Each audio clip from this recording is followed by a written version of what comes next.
ಎರಡೂ ಲೋಕಾರ್ಪಣೆ ಇವತ್ತು ಆಗ್ತಾ ಇರುವಂಥದ್ದು ಸ್ಮಾರ್ಟ್ ಸಿಟಿ ಲಿಮಿಟೆಡ್ ಕಂಪನಿಯ ವತಿಯಿಂದ ಅಂತ ಹೇಳುವಂಥ ಖುಷಿ ನನಗಿದೆ. ಇವತ್ತು ಸ್ಮಾರ್ಟ್ ಸಿಟಿ ಲಿಮಿಟೆಡ್ ಅಂತ ಹೇಳುವಂಥದ್ದು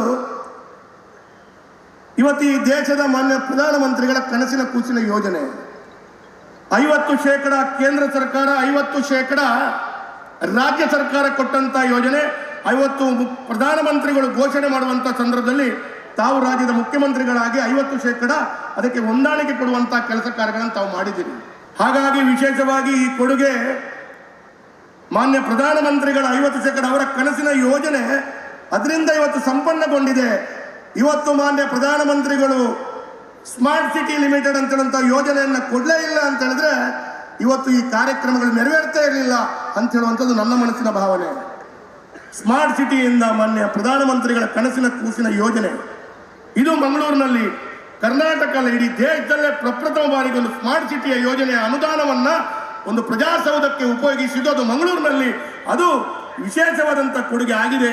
ಅದಕ್ಕೆ ನಮ್ಮ ಪ್ರಧಾನಮಂತ್ರಿಗಳ ಈ ಯೋಜನೆ ಕನಸು ನನಸಾಗಿದೆ ಅಂತ ಹೇಳುವಂಥದ್ದು ಹೇಳುತ್ತಾ, ಮುಖ್ಯಮಂತ್ರಿಗಳ 10 ಯೋಜನೆಯೊಂದಿಗೆ ಇನ್ನಷ್ಟು 10 ಕೆಲಸ ಕಾರ್ಯಗಳು ನಗರಕ್ಕೆ ಬರಲಿ, ನಮ್ಮ ನಗರ ಇನ್ನಷ್ಟು ಅಭಿವೃದ್ಧಿ ಆಗಲಿ, ಎಲ್ಲರೂ ಒಂದಾಗಿ ಒಟ್ಟಾಗಿ ಮುಂದುವರಿಸಿಕೊಂಡು ಹೋಗಬೇಕು ಅಂತ ಹೇಳುವಂಥದ್ದು ಹಿರಿಯ ಸಚಿವರುಗಳು ಹೇಳಿದ್ದಾರೆ. 100ಕ್ಕೆ 100 ಸತ್ತಿದೆ. ನಾನೇ ಇದಕ್ಕೆ ಬುದ್ಧಿ ಪೂಜೆ ಮಾಡಿದ್ದೆ.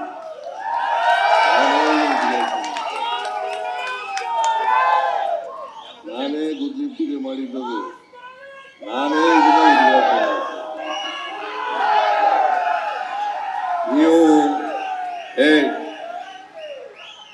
ನೀವೊಂದು ಮಾತು ಹೇಳಿದ್ರಿ, ಸ್ಮಾರ್ಟ್ ಸಿಟಿ ಕಾರ್ಯಕ್ರಮವನ್ನ ಪ್ರಧಾನಮಂತ್ರಿಗಳು ಮಾಡಿದ್ರು ನಿಜ ಇಲ್ಲ ಅಂತ ಹೇಳಲ್ಲ ನಾವು. ಆದ್ರೆ ನಾವು ಅರ್ಧ ದುಡ್ಡು ಕೊಡ್ತೀವಿ ಅನ್ನೋದು ಗೊತ್ತಿಲ್ಲ.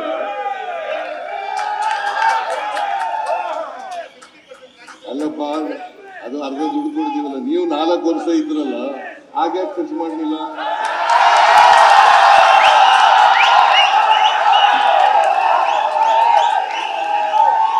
ನಾಲ್ಕು ವರ್ಷ ಇದ್ರು ಇವರು, ಆಗ್ಲೂ ಸ್ಮಾರ್ಟ್ ಸಿಟಿ ಪ್ರೋಗ್ರಾಮ್ ಇತ್ತು, ಹಾಗ್ಯಾಕೆ ಖರ್ಚು ಮಾಡಲಿಲ್ಲ?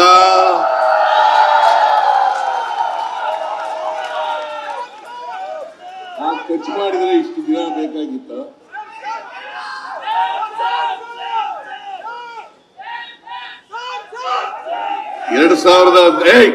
ಸುಮ್ಮನೆರಪ್ಪ, 2015ರಲ್ಲಿ ಇದಕ್ಕೆ ಶಂಕುಸ್ಥಾಪನೆ ಆದದ್ದು.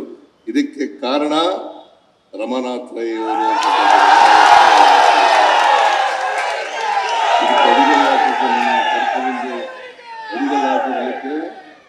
ರಮಾನಾಥ್ ರೈ ಅವರು ಜಿಲ್ಲಾ ಮಂತ್ರಿ ಆಗಿದ್ರು, ಉಸ್ತುವಾರಿ ಸಚಿವರಾಗಿದ್ರು, ಅರಣ್ಯ ಇಲಾಖೆ ಸಚಿವರಾಗಿದ್ರು. ಅವರು ನನ್ನನ್ನು ಕರ್ಕೊಂಡ್ಬಂದು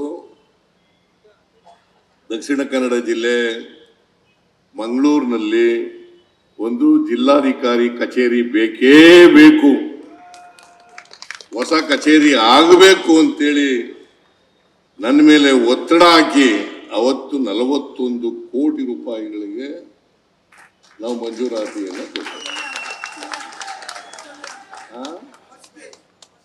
ಫಸ್ಟ್ ಸ್ಟೇಜ್ ಆಗ 45 ಕೋಟಿ, ಆಮೇಲೆ 55 ಕೋಟಿ ಆಯ್ತು, ಆಮೇಲೆ 20 ಕೋಟಿ ಅತೀಕ್ ಅವರು ಮತ್ತು ಸುರೇಶ್ ನಗರಾಭಿವೃದ್ಧಿ ಸಚಿವರು 20 ಕೋಟಿ ಕೊಟ್ಟದ್ರಿಂದ ಇವತ್ತು ಪೂರ್ಣ ಆಗಿ ಲೋಕಾರ್ಪಣೆ ಆಗ್ತಾ ಇರ್ತಕ್ಕಂಥದ್ದು ಅಂತಕ್ಕಂಥದ್ದನ್ನ ತಿಳ್ಕೋಬೇಕು. ಇತಿಹಾಸ ಯಾವಾಗಲೂ ಕೂಡ ನಾವು ತಿರುಚಿ ಹೇಳಕ್ ಹೋಗ್ಬಾರ್ದು.